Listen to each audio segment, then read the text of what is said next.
Malamig na bangkay na ng abutan ng kapatid niya ang isang retired flight attendant sa bahay nito sa Rizal kahapon. Pagnanakaw ay hinihinala ang motibo sa pagpatay.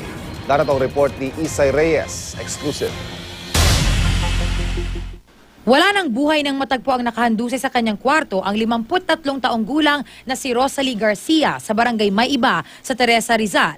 May tama siya ng bala sa ulo. Mukhang ng laban. Kasi yung tama ng baril, sumama sa sliding window, no?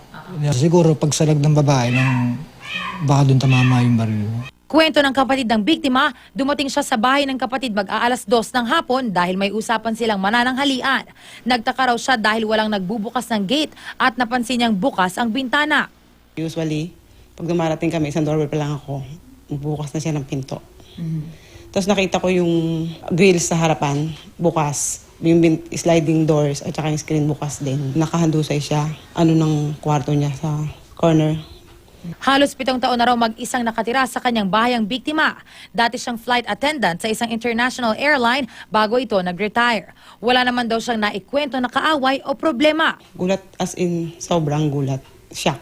Hanggang ngayon nga parang lutang pa rin ako na hindi ko alam kung natotoo ba to, nangyari ba. Takot kasi nandiyan pa sa paligid kung sino man siya. Hindi ko alam kung anong nararamdaman. 2 fired bullet ang nakita sa kwarto, pero di pa matukoy kung anong klase ng baril ang ginamit.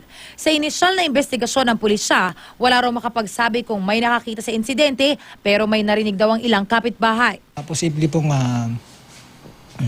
nagnakaw lang po talaga magnanakaw lang po yung suspect.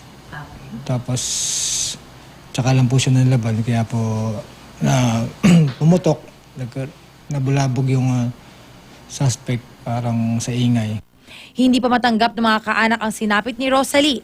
Pagnanakaw ang tinitingnang anggulo ng pulisya, bagamat 2 cellphone lang ng biktima ang nakuha. Patuloy pang investigasyon ng pulisya at nananawagan sa mga posibleng nakakita sa insidente. Ito ang unang balita mula sa Teresa, Rizal. Isay Reyes, reporting.